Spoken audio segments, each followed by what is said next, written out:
Hi, I'm Vanessa Hope, and I'm very excited to be on Hope for Film Substack, launching with Ted the very first video hopeful conversation with the writer, director, producer of Left-Handed Girl, Shi-Ching Tsou. So happy to have you here, Shi-Ching. How did you come up with this story, and how did you make this film?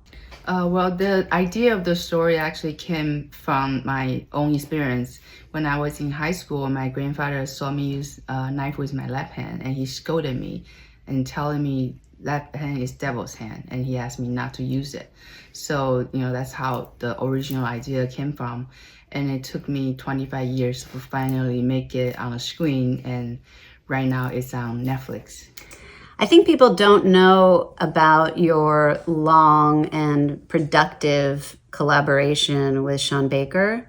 Can you tell us a little bit about how that developed, where that began, and now has kind of launched you in your first solo directorial debut? Well, this is actually the very Left-Handed Girl is the very first idea I talked to Sean about. And when we met each other in editing class, when I first went to New York for my master's degree in media studies. So we started watching a lot of films together. We fell in love with Dogma 95 films. We watched all of them, and we thought, well, we want to make film just like that. So that's how I told Sean about Left-Handed Girl, and we started to do the research from the 2001. We went to Taiwan together and trying to find a story. But at the time, Asian cinema wasn't really on the global stage, so we couldn't find making at the time. So we started we make Takeout first together in New York. So that was the very first film we co-direct, co-role produced together. And through working on that film, we kind of developed this very special research process, how to get into the community, how to, bond with them, how to put their story into our script, and also working on the real location, doing street casting, location scouting, and everything, and also wearing every hat on a film because we only have $3,000 in time.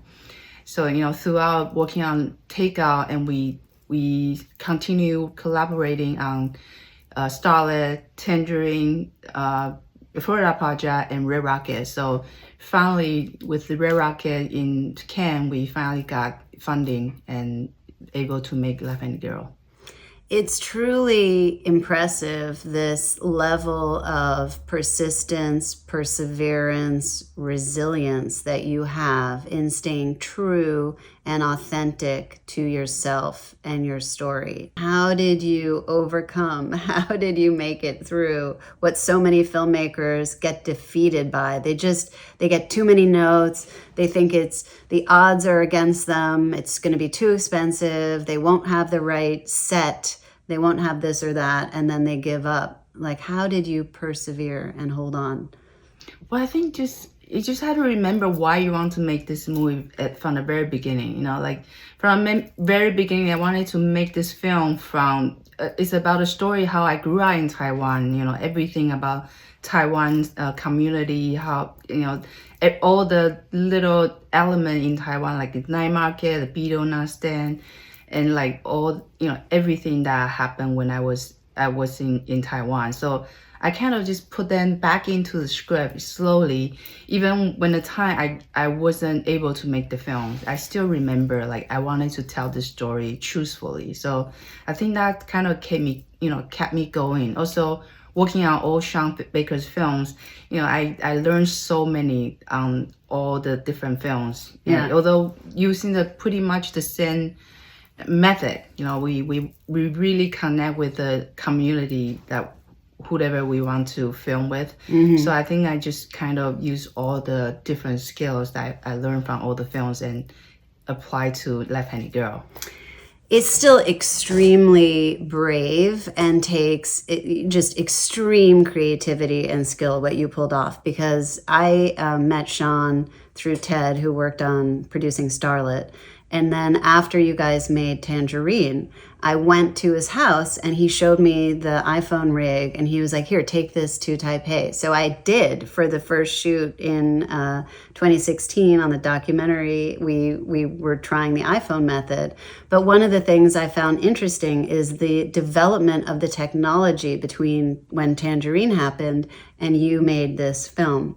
But how did you manage it? Like, how did you think to yourself, even with this most personal of stories, I'm willing to try to figure it out on the iPhone? Did it have something to do with like what point of view you wanted to get across in the story? How, like you told me in Taipei when we met, that the producers, big deal producers who were talking to you about it were like, oh, we'll have to build, on a set and a stage. And you said no. Yeah, well, I know I want to capture that real night market vibe, and that's the only way you can shoot in a real night market. Just you have to hire your crew member, you have to hire your camera. So it's almost like you have to go in there as a documentary crew. So that's how I have it in mind, and I knew how to shoot on iPhone, based on the experience, and especially after 10 years. Tangerine was 10 years ago. So over this 10 years, all the technology just advanced. So it's unbelievable. We shot on iPhone, but it was on 4K. It's like any other professional cameras. Exactly. So I think, but the key point is the camera is just a tool. And the most important thing is the story. And that's the focus of any movie. And we always have to remember that. The story is so well told. Like, you have so much energy in the camera work, in the storytelling. Amazing performances from these first-time actors. Your directing of your actors is incredible. Like, how did you do that? Well, I think I'm just, I'm very laid back on set. I usually just tell them, just like do your homework. And when you come on set, I want them to interact the first time. So we didn't really rehearse them. I intentionally don't want them to over rehearse. I want them to just come to set and everybody will, just kind of speak their line the first time. And that organic, spontaneous feeling, I think that you can only capture the first time when they interact together. And the actress who plays the mother is a well-known actress in Taiwan, Janelle. Yes. And she really does feel like there's a dark cloud over her. And, I was listening to some of the interviews with the actress who plays the older sister and the younger sister. The older sister won an award in the Golden Horse, that's amazing. And the younger sister, Nina Ye, is up for a Critics' Choice Award also with your film, which is fantastic. Congratulations. Thank you. And they both spoke about, like, it was, from their perspective, it was you who created this environment where they felt safe. And then it was Janelle who was so in character, then they were immediately like, oh, I have to get into character. Is that something you were conscious of building for them?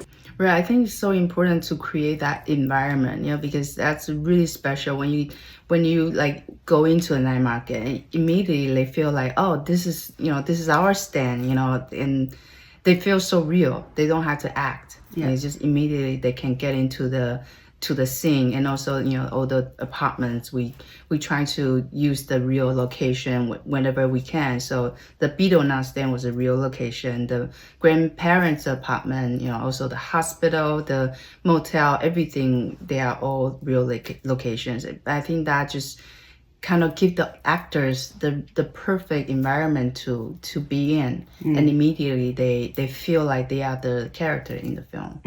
And the name of the actress who won the Golden Horse Award is Shi Yuan. And she was phenomenal. She said, she actually hadn't experienced what her character experienced in real life, but you guided her. She learned from you, and then she could do it. And the other piece of that, I would say, because hers is the hardest journey in the story that you're authentic to, is that all of these intergenerational stories of different kinds of trauma that we all experience, whatever country we've grown up in, all over the world. And so many movies tackle this subject, especially this year, actually, there are a lot. Yours is uniquely hopeful. Was this something conscious too? Like, is this your approach to storytelling? Is this, and did that help Shu Ma get into her role too in some way? Yeah, I think it's so important, like how we want to tell the story. It's not just about how sad their life is. We also want to show the happy part of their life, because we believe, especially the people who is going through hard time, they actually was trying to stay positive. They want to focus on those positive moments, so any funny moment, anything that's maybe extra difficult for other people, they want to laugh at it. They want to just stay light on everything so they can go through the difficult time. Yeah. You've spoken about Dogma 95. Do you have other film influences, other filmmakers you respect or admire? Well, definitely like Mike Lee, like the ending of our film is really inspired by Mike Lee's Secrets and Lies, and also, all the Dogma 95 films. And we particularly like this film called Oasis. It's by Lee Chun-dong. He's a Korean director. Yeah. Sean and I, we both love that film so much. So, with all the influence, we really want to make something just like those films. Yeah.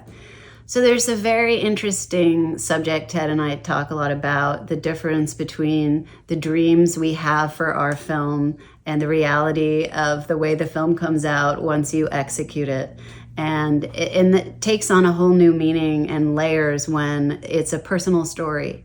How do you feel about your story now that you've realized it in this way and you're sharing it with the world and you're experiencing audience reactions everywhere? How is that for you? What are you feeling about that?